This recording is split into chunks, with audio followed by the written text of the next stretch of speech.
Hello दोस्तों, आज हम ये मैकबुक रिपेयर करेंगे और इसके अंदर कंडीशन ऐसी है कि ये लैपटॉप पावर ऑन हो रहा है और लेकिन इसका डिस्प्ले नहीं आ रहा है। तो हम लोग सस्पेक्ट करें इसका बायस फॉल्टी है, तो हम लोग बायस भी फ्लैश करेंगे। तो हम इस डिवाइस का इस्तेमाल करेंगे। ये है UFIX UBOS 2। ये dedicated to the Apple laptops के लिए और काफ़ी यूजफुल डिवाइस है। इसके अंदर हम लोग बायस को फ्लैश करेंगे, मतलब जैसे नॉर्मली हमारा होता है ना कि हम लोग कोई फोरम से बायस डाउनलोड करते हैं या विनापिक से और कोई बायस को डाउनलोड करते हैं। और कभी कभी ऐसा होता है कि वो बायस फॉल्टी होता है, तो श्योर नहीं होता है क्योंकि फोरम में क्या है कि बहुत लोग बायस अपलोड करते हैं, तो कभी कभी बायस फॉल्टी होता है और बायस का ही प्रॉब्लम होता है। फिर हम लोग ढूंढते बैठते हैं कि और कहाँ पे प्रॉब्लम है, कहाँ पे प्रॉब्लम है, और कंफ्यूज हो जाते हैं। तो ये यहाँ पे ऐसे एक डिवाइस है कि जिसके अंदर सारे के सारे बायस इसी के अंदर है, यानी हमें कोई फोरम से बायस डाउनलोड करने की जरूरत नहीं या कोई कंप्यूटर को लगाने की जरूरत है। इसके साथ अलग अलग सॉकेट्स दिए गए। ये सॉकेट्स इसकी जो बायस होता है 2008 से लेके 2010 तक, फिर यहाँ पे 2011 से लेके 2014 तक, फिर यहाँ पे 2015 से लेके 2017 तक और 2018 से 2020 तक, यानी सारे T2 चिप्स जाते हैं, T2 सिक्योरिटी चिप्स या M1 या जो iMac है, MacBook Pro, MacBook Airs, iMac। तो ये सारे के सारे जो बायस का जो सॉल्यूशन है ये बॉक्स के अंदर है, यानी सारे के सारे बायस इसी के अंदर है। तो हमें क्या करना है, अगर हमारा कोई बायस सस्पेक्टेड लग रहा है, चाहे वो अमेरिजन हो या CS अमेरिजन हो या iCloud हो या बायस का पासवर्ड हो, कुछ भी प्रॉब्लम्स हो या लेट डिस्प्ले हो या कोई भी रिलेटेड टू द बायस का अगर इश्यूज है, तो हम ये डिवाइस को इस्तेमाल करके बायस को रीफ्लैश कर सकते हैं, वापस मदरबोर्ड्स को वर्किंग कर सकते हैं। तो उसके साथ यहाँ पे एक पेन ड्राइव भी है, यानी जैसे हम लोग बायस को फ्लैश मारते हैं, राइट, तो बायस को फ्लैश मारने के बाद उसका सीरियल नंबर चेंज होता है, यानी इसका जो सीरियल नंबर है वो चेंज हो जाएगा। तो उसके साथ एक ये पेन ड्राइव भी है। तो पेन ड्राइव से हम लोग ये दोबारा उसी जो सीरियल नंबर है वो सीरियल नंबर को यहाँ पे एडिट कर सकते हैं। तो अभी हम देखेंगे कि उसको किस तरह से उसका इस्तेमाल करना है, प्रैक्टिकली हम लोग देखेंगे। तो यहाँ पे मेरे पास ये नो डिस्प्ले का एक लैपटॉप है जो पावर ऑन हो रहा है लेकिन डिस्प्ले नहीं आ रहा है। तो इसी के बायस को हम लोग फ्लैश मारेंगे और किस तरह से इसको फ्लैश करते हो देखेंगे, और उसका जो सीरियल नंबर है वो सीरियल नंबर को भी रिकॉन्फ़िगर करेंगे। तो लेट्स स्टार्ट।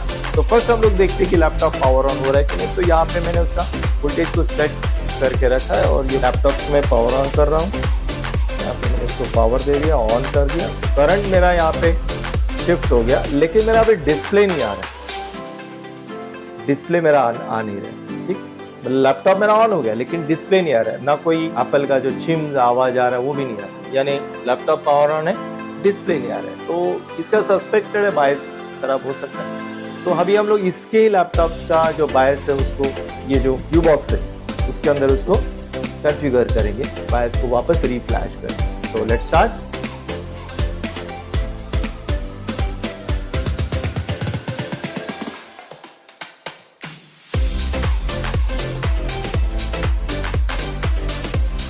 तो मदरबोर्ड को यहाँ पे मैंने डिस्कनेक्ट कर दिया। ये मदरबोर्ड पावर ऑन वो तो हो रहा है लेकिन डिस्प्ले नहीं आ रहा है। तो हम लोग ये मदरबोर्ड का जो बायस है उसको लोकेट करेंगे। तो बायस का नंबर नॉर्मली 25 से स्टार्ट होता है। बायस लोकेट करने का सबसे बेस्ट तरीका 25 से स्टार्ट होगा और यहाँ पे हमारा बायस है। सो दोस्तों, बोर्ड का नंबर यहाँ पे है और एप्पल बोर्ड का नंबर कभी भी 820 से स्टार्ट होता है। तो यहाँ पे इसका बोर्ड का नंबर है 820-3476 और हमने फाइंड आउट कर दिया। अभी इसका जो डेटा है, मतलब बायस जो बिन फाइल है, वो बायस की बिन फाइल हमें यहाँ पे मिलेगी। तो इसको हम लोग यूज़ करेंगे और उसका जो बायस है उसको वापस बोर्ड के अंदर फ्लैश करेंगे और देखते हैं किस तरह से काम करता है। So let's start. ठीक है, सो अभी हम इसको बायस को रिमूव करेंगे और बॉक्स है उसके अंदर इसको फ्लैश करेंगे। So let's start. हाँ, और जो मॉडल नंबर है ये मैकबुक प्रो A1425, तो ये मॉडल नंबर हमें यहाँ पे मिलेगा A1425। तो पीछे में ये सीरियल नंबर, मॉडल नंबर सब हमें यहाँ पे। तो अभी हम लोग यहाँ से देखेंगे। तो यहाँ से मुझे लेना है ये वाला 2012 का मॉडल है, तो हम लोग ये वाला इसको सिलेक्ट करेंगे। इसको मैंने पावर कनेक्ट कर दिया यहाँ पे, और यहाँ पे ऑन ऑफ स्विच है तो ऑन ऑफ हो गया। इसको बैटरी पे भी चला सकते हैं, बैटरी का भी ऑप्शन दे दिया हुआ है। और इसको मैं यहाँ से ऑन करूँगा और ये ऑन हो गया, ठीक। और इसको हमें ये से डालना है, देखना हमारा कौन सा टाइप्स का बायस है, ठीक है। तो अभी ये मेरा जो बायस है 2012 का है, तो यहाँ पे लिखा हुआ है कि फ्रॉम 2011 टू 2014, ओके। सो मैं उसको यहाँ पे इस तरह से लगाऊंगा, ओके। और बायस चिप्स को मैं निकाल के यहाँ पे सोल्डर करूँगा। तो अभी हम लोग बायस को निकाल दें।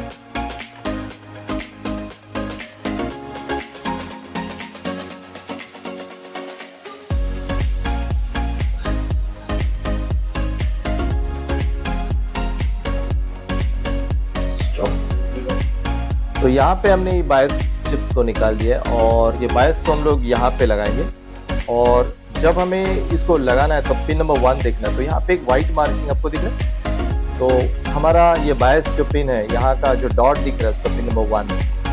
तो उससे ध्यान रहना है कि हमारा ये जो डॉट्स है इसके डॉट्स को मैच करना चाहिए, यानी पिन नंबर 1 को ही कनेक्ट होना चाहिए। तो ये चिप्स को हम इस तरह से रखेंगे, ठीक। ये चिप्स को मैं इस तरह से रख दिया। पिन नंबर 1 जो मेरा है वो पिन नंबर 1 को कनेक्टेड है। फिर हमें इसको लॉक करना है, ये लॉक हो गया, ठीक है। उसके बाद हमें इसका मॉडल ढूंढना है, ठीक है। तो हम यहाँ पे देखेंगे कि इसका मॉडल नंबर क्या है। मॉडल है A1425।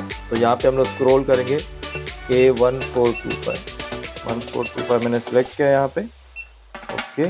और यहाँ से मैंने बायस को सिलेक्ट किया, ठीक है। और बायस को सिलेक्ट करके मैं यहाँ पे उसको प्रोग्राम करूँगा। तो यहाँ पे मेरा प्रोग्राम हो जाएगा और ये प्रोग्राम मेरा यहाँ पे कंप्लीट हो जाएगा, ठीक है। तो मेरा डेटा भी रेडी। तो अभी मैं ये बायस को क्या करूँगा, यहाँ से निकाल के इसको ऑफ कर दूँगा और ये चिप्स को निकाल के हम वापस दोबारा मदरबोर्ड में फिट करेंगे।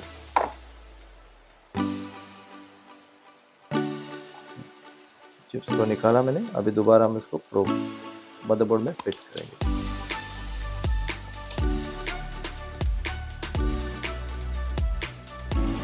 तो दोस्तों अभी हमने बायस को प्रोग्राम कर दिया और मदरबोर्ड को मैंने फिट कर दिया है। और अभी हम इसको पावर देंगे और फिर पावर देके हम लोग इसका डिस्प्ले को चेक करेंगे। सप्लाई को मैंने ऑन किया और यहाँ पे मेरा करंट शूट अप हो गया। अभी हमारा ये डिस्प्ले आ गया। सो बायस को फ्लैश करने के बाद किस तरह से डिस्प्ले आता है मैंने आपको बताया किस तरह से उसको फ्लैशिंग करना है, क्योंकि ये जो UFIX बॉक्स है तो इससे हमने इसको फ्लैशिंग किया। तो इसके अंदर सारे प्रोविजन अप टू 2020 तक सारे प्रोविजन, यानी T2 का भी जो सिक्योरिटी अनलॉक को भी कर सकते हैं, iClouds को भी निकाल सकते हैं। सो काफ़ी यूजफुल टूल्स है। और यहाँ पे उसको सीरियल नंबर चेंज करना है। तो अभी सीरियल नंबर किस तरह से चेंज किया जाता है, जैसे मैंने अब इसको बायस को फ्लैश कर दिया, राइट, लेकिन जो उसका ओरिजिनल सीरियल नंबर था वो चेंज हो चुका है। तो अभी हम क्या करेंगे कि इससे इसका सीरियल नंबर जो ओरिजिनल सीरियल नंबर, यानी यहाँ पे जो सीरियल नंबर मेंशन्स है, यहाँ पे जो सीरियल नंबर इसका मेंशन है, तो वो सीरियल नंबर को हम यहाँ पे एडिट करके डालेंगे। तो अभी सीरियल नंबर किस तरह से करना है उसको हम देखेंगे। तो अभी तो मेरा लैपटॉप पावर ऑन हो चुका है, मेरा बूटअप भी हो चुका है। तो अभी मैं वापस दोबारा उसको शट डाउन करके सीरियल नंबर कैसे एडिट करते हैं उसको हम देखेंगे।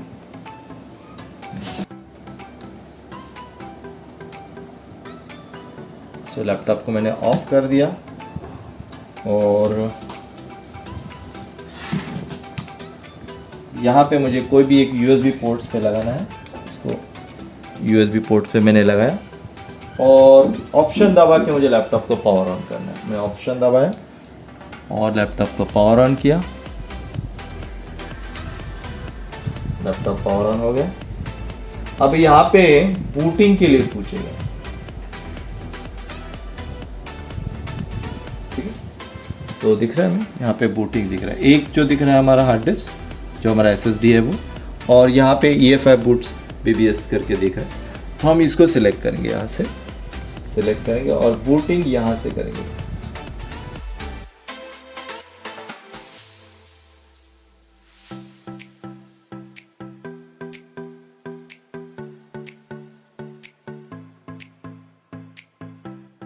तो यहाँ पे अभी हमारा सिस्टम बूट हो चुका है और हम लोग पासवर्ड डालेंगे और यहाँ पे मेरा बूट स्टार्ट हो जाएगा। सो दोस्तों, इस तरह से हमने जो नो डिस्प्ले था प्रॉब्लम उसको सॉल्व किया। हमने बायस को फ्लैश किया। तो इसके अंदर हमें क्या है, रेडीमेड बायस अवेलेबल है। यानी हमें, जैसे मैंने पहले बताया कि नेट्स के ऊपर से बायस डाउनलोड करने की ज़रूरत नहीं, सारे के सारे बायस इसी के अंदर है और कोई कंप्यूटर की भी ज़रूरत नहीं है। डायरेक्ट हम लोग इसको इस तरह से लगा सकते हैं। इसके अंदर सॉकेट दिए गए अलग अलग, इवन T2 के भी अप टू 2020 तक के सारे जितने भी मदरबोर्ड्स के मॉडल्स हैं सारे के सारे यहाँ पे हैं। और उसके बाद जब हम लोग बायस एडिट हो चुका है, उसके बाद जो उसका सीरियल नंबर यानी ओरिजिनल सीरियल नंबर के लिए हमें पेन ड्राइव दिया है, तो इसको ऑप्शन दबा के सिस्टम को ऑन करना है और फिर यहाँ से लैंग्वेज के जो सीरियल नंबर, जो इसका सीरियल नंबर है यहाँ पे, जो भी सीरियल नंबर पीछे रहेगा उसको हमें वहाँ पे डालना है और बस सेव करना है और सिस्टम को रिस्टार्ट करना है। तो वो बायस के अंदर पूरा सिस्टम ले लेगा।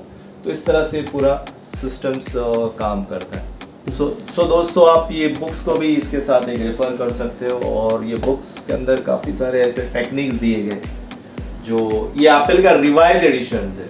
जैसे हमारा जो पहले के बुक्स था तो उसके अंदर हम लोग काफ़ी सारे चेंजेस करते रहते हर 100 कॉपीज़ के बाद। तो ये रिवाइज एडिशन है, तो इसके अंदर काफ़ी सारे चेंजेस कर दिए गए। जैसे डेड लैपटॉप है, नो डिस्प्ले है, या फिर आपके जो सिक्योरिटी टूल्स हैं, T2 है और जो SMC है किस तरह से काम करते हैं, इसकी काफ़ी सारी जानकारी, कलरफुल बुक्स है। इसके अंदर काफ़ी सारे टेक्निक्स को इसके अंदर दिया गया है और आप आसानी से यूज़ करके और ये बुक्स को आप रेफ़र कर सकते हो और अपने अपने लैपटॉप्स को, जो एप्पल्स के लैपटॉप्स है, क्योंकि आप कोर्स करने के लिए जाएंगे, अगर आपके विंडोज़ लैपटॉप आपको आ रहे हैं परफेक्ट, तो आपको क्या समझना है, कॉन्सेप्ट सीक्वेंस समझना है प्रॉपर कि कौन सा सिग्नल कब कब जाता है। बोर्ड व्यूअर समझना है, ठीक है, बोर्ड व्यूअर समझ लिया, कॉन्सेप्ट समझ लिया, टेस्ट पॉइंट सारे के सारे दिए गए, डेड के लिए, नो डिस्प्ले के लिए, डीप डिस्प्ले, वाइट डिस्प्ले, या SSD डिटेक्ट नहीं करता है, या ऑपरेटिंग सिस्टम किस तरह से इंस्टॉल करना है, ये सारी की सारी इन्फॉर्मेशन ये बुक्स के अंदर है। तो इसको आप रेफर करके आप एक अच्छे इंजीनियर बन सकते हैं। और इसके साथ अगर आप विंडोज़ लैपटॉप्स का भी काम कर रहे हैं तो ये विंडोज़ लैपटॉप्स के लिए भी बुक्स है। तो ये बुक्स के अंदर भी काफ़ी सारी, क्योंकि ये बुक्स ऐसी बुक्स है जो ऑल ओवर द वर्ल्ड के अंदर ऐसी यूनिक बुक्स है जो अभी तक बनी नहीं है मेरे हिसाब से। काफ़ी रिसर्च हमने किया, मतलब जो 20 साल का हमारा पूरा रिसर्च इसके अंदर दिया हुआ है।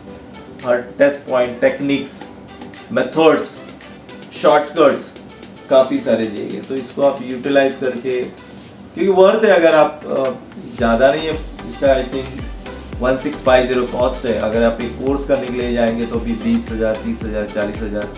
अगर आप इलेक्ट्रॉनिक इंजीनियर ऑलरेडी ये फील्ड में है और काम कर रहे हैं तो इतना पैसा आई थिंक वर्थ है। और ये यूटिलाइज करके आप एक बेटर इंजीनियर क्यों नहीं बन सकते हैं, तो यूटिलाइज कर सकते हैं मेरा, बाकी तो आपका विश है। और ये एप्पल्स के लिए, एप्पल का बुक्स यूटिलाइज करके आप एक मैकबुक एयर और प्रो भी रिपेयर कर सकते हो। सो इस तरह से मैंने आपको ये बताया। और thank you very much for watching this video. Have a nice day, bye.